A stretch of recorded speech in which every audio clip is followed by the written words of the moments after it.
So ayan guys, mag-start na tayong mag-wiring, no, nitong ating protocell, no, yung ating infrared sensor.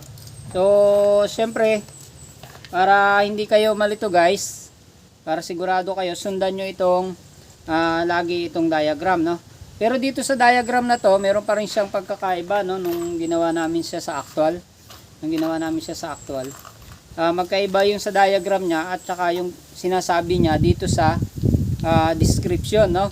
So ang gagawin natin, subukan natin parehas kasi yung last time tinesting namin to, sinundan namin yung sa description.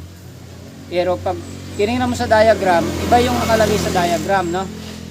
May pagkakaiba doon sa termination. Ayan. So ngayon, ang una nating gagawin, ayon dito sa diagram,